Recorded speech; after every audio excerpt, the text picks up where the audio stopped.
We all know there will be plenty of politics, but let's not forget what this is about: saving lives. The measures we're proposing are concrete and practical, and they have one goal and one goal only: protecting you, your family, and your community. Bill C-21 would also allow municipalities to ban handguns and increase criminal penalties for gun smuggling and trafficking. But the opposition is already expressing doubts the plan could actually curb gun violence at all. I think Mr. Trudeau misleads people when he tries to suggest that buying things back from hunters and other Canadians who are law-abiding is somehow going to solve the problem of shooting and criminal gang activity in the big cities. It's ignoring the real problem, and it's dividing Canadians. Well, this bill comes 9 months after the Liberals announced a ban on using, selling, and importing more than 1,500 makes and models of guns the government refers to as military-grade assault-style weapons.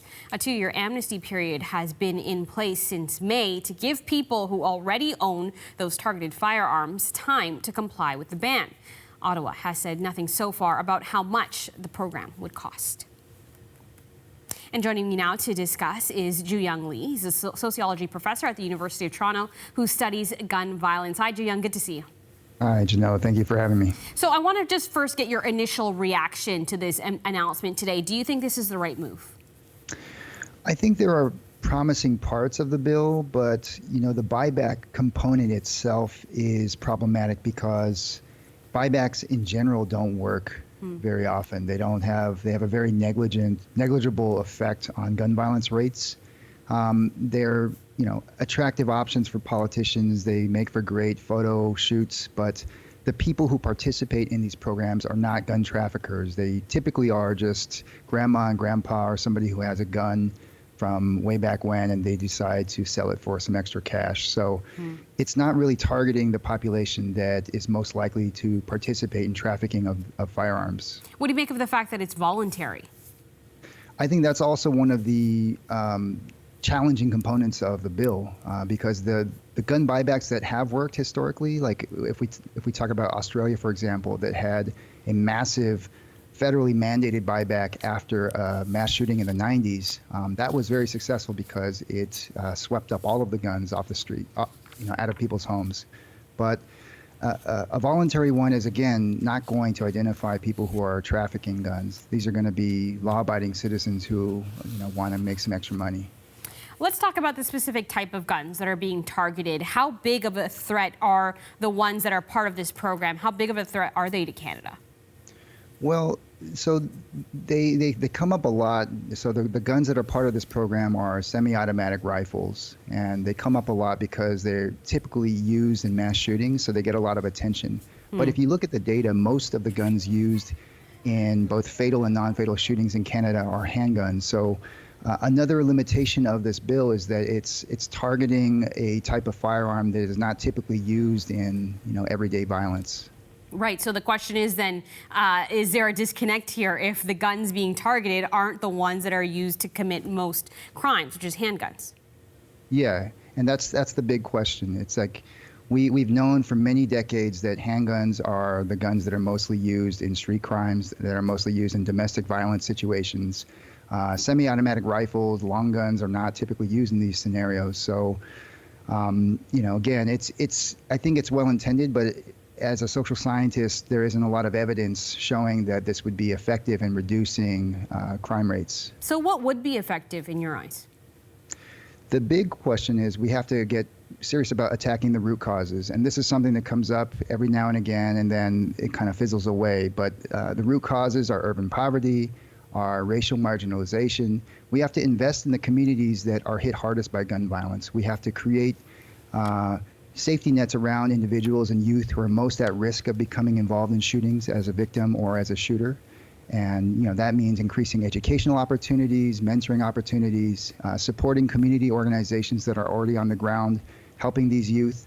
We constantly wait until the problem gets so bad that we have to talk about confiscating guns or doing a gun buyback or policing our way out of things. Why not create a society that shields the most vulnerable from getting involved in violent crime in the first place. So, I mean, you are talking about some of the social sort of determinants that impact gun violence, but the reality is there are physical guns coming into urban centers, and particularly we were talking about handguns when it comes to crime. What do you make of the government giving municipalities the power to ban handguns? There are a few conditions, including the fact that it needs to be approved by the provinces, but do you think that that is an approach that could work, or should this be a national sort of way to tackle it? It should definitely be a national way to tackle it.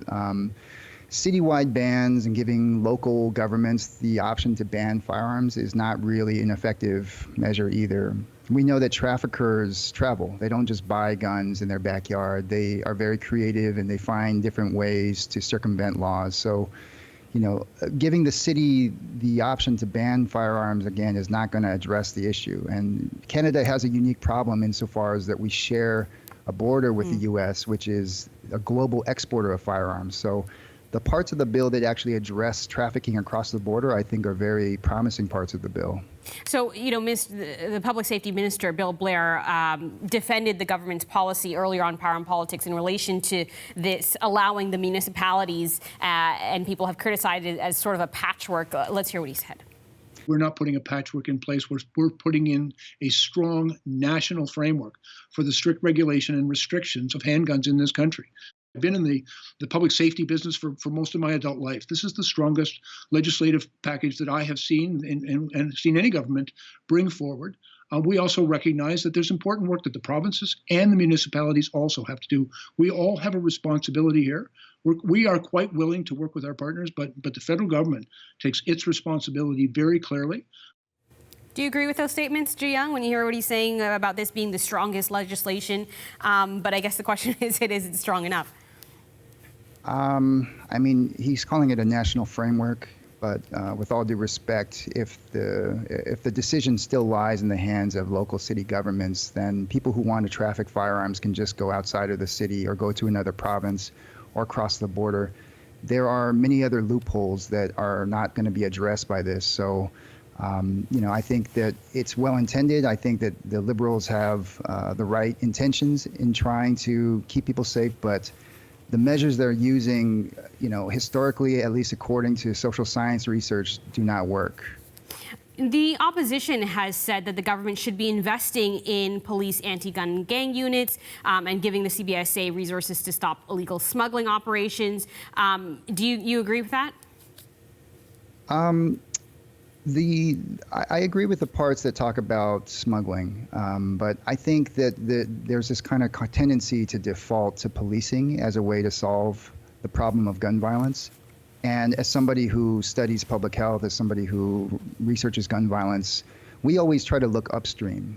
Why do we wait until shootings are happening? Why do we wait until parents are getting called because their children are dead or injured in the hospital? Why not create a society that's more equitable, that creates opportunities for young people who are most likely to be involved in these kinds of things? We know where shootings are happening in our city and other cities across Canada. It's not random.